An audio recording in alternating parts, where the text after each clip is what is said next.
Je tenais à remercier André Glucksmann. Merci beaucoup d'être ici avec nous pour nous parler de votre dernier livre. Dernier livre, c'est pas tout à fait vrai parce qu'il y a un autre livre aussi qui vient de sortir, qui est un livre fait à plusieurs mains au Seuil, mais je rappelle simplement les titres de ce livre. Les deux chemins de la philosophie, paru chez Plomb.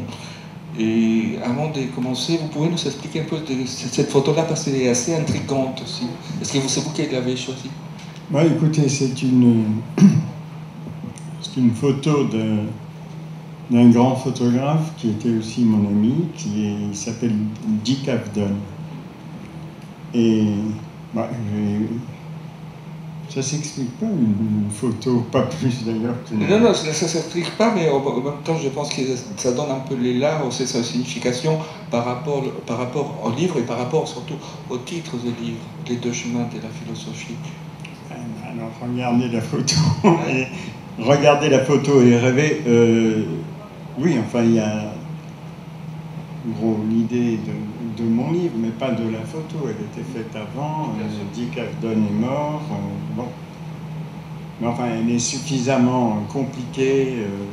Mais quand la philosophie est très compliquée aussi, et quand vous dites les deux chemins de la philosophie, et on va annoncer la couleur très rapidement, pourquoi? Quels sont ces deux chemins? Parce que au départ, d'ailleurs, je pense que ce n'était pas tout à fait les titres du livre, c'était plutôt quatre chemins. C'était non, c'était les quatre défis. Les quatre défis, voilà.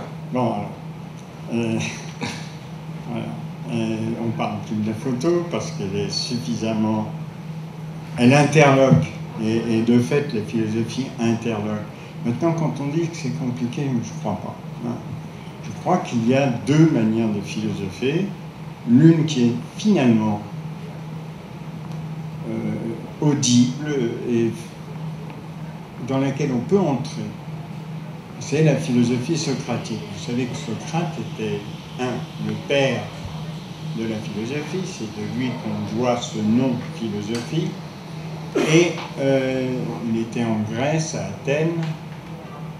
Il a vécu à l'époque de la plus grande guerre athénienne, qui était la guerre du Péloponnèse, la guerre d'Athènes et de Sparte, qui finalement a complètement bouleversé la Grèce et qui a amené la fin de la Grèce. C'était une guerre terrible qui a dépeuplé la Grèce, qui l'a mise à genoux. Et il a vécu là-dedans tout le temps. Et à la fin, comme Athènes était défaite, comme les citoyens d'Athènes, ils étaient dans un sale état, mentalement. Ils ont décidé qu'on n'en parlait plus de la guerre qui venait de durer plus de 30 ans et qui venait de faire tomber Athènes du sommet au précipice. Et on n'en parle plus. Amnésie égale amnistie, amnistie égale amnésie. Vous savez, quand on est dans la défaite, on ne veut plus entendre parler. Et alors c'est là qu'il y a eu un procès contre Socrate, parce que Socrate, en fait, bon, c'est pas dit comme ça, mais en fait, Socrate, c'était la langue la mieux pendue d'Athènes. Il interrogeait tout le monde. Et à l'époque, en Grèce, on appelait cette façon de parler franc, de parler sans aucune retenue, sans aucun tabou, de poser toutes les questions, on appelait ça la parésie. Et c'était une qualité des Athéniens, de tous les Athéniens. Des francs-parler. C'est un franc-parler. Et tout à coup, Athènes était en train de se repentir de son franc-parler. Elle pensait qu'ils n'auraient pas été défaits, les Athéniens, s'ils avaient respecté les valeurs, les coutumes, etc. C'était une époque un peu, entre nous soit dit, pétainiste. C'est-à-dire, bon, il ne faut plus commencer à discuter, le malheur c'est de discuter, il faut respecter les morts, le sol, les traditions, et surtout ne plus rien remettre en question. Or, vous aviez à Athènes un individu qui avait beau avoir 70 ans, qui était le metteur en question, si vous voulez, permanent. Alors, on lui a fait un procès, et il a refusé un, de se défendre en contre-attaquant, et deux, de fuir, parce qu'il était permis de s'éclipser. Donc on lui a fait un procès pour démoralisation de la jeunesse, athéisme, introduction de nouveaux dieux, etc. Et il a tenu à boire la ciguë, c'est-à-dire le poison qu'on lui destinait, sans fuir alors qu'il aurait pu. Et ça, c'est le philosophe. Alors, qu'est-ce qu'il a de caractéristique? C'est que justement, il a la langue bien pendue, mais la langue bien pendue avec tout le monde.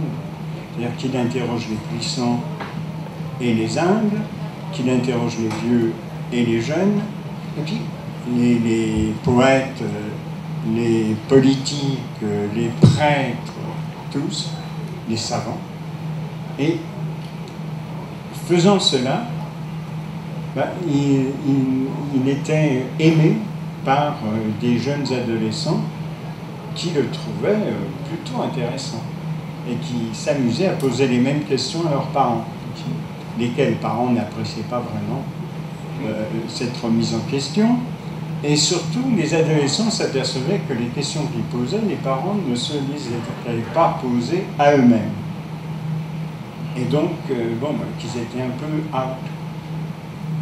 Et c'est cela le côté subversif de la philosophie.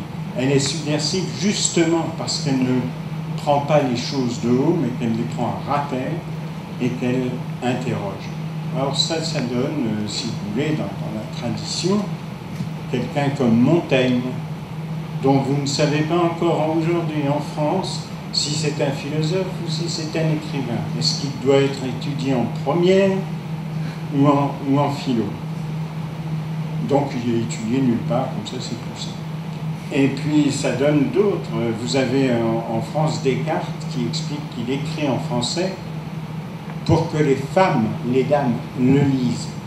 Alors que vous savez qu'à son époque, on écrivait en latin, on voulait poser aux savants, de telle sorte que les femmes qui, en général, ne suivaient pas des cursus universitaires, ne puissent pas lire. Donc, vous avez là une tradition finalement assez démocratique, assez citoyenne de la philosophie.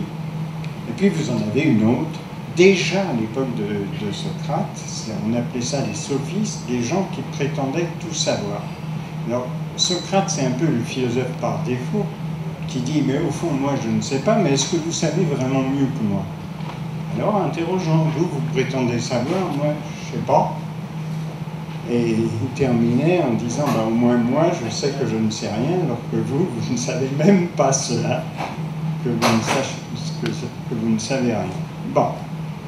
Et puis, il y a une autre tradition de la philosophie, c'est plus la philosophie par défaut, mais c'est la philosophie par excellence, c'est celui qui a réponse à toutes les questions et qui donne des solutions.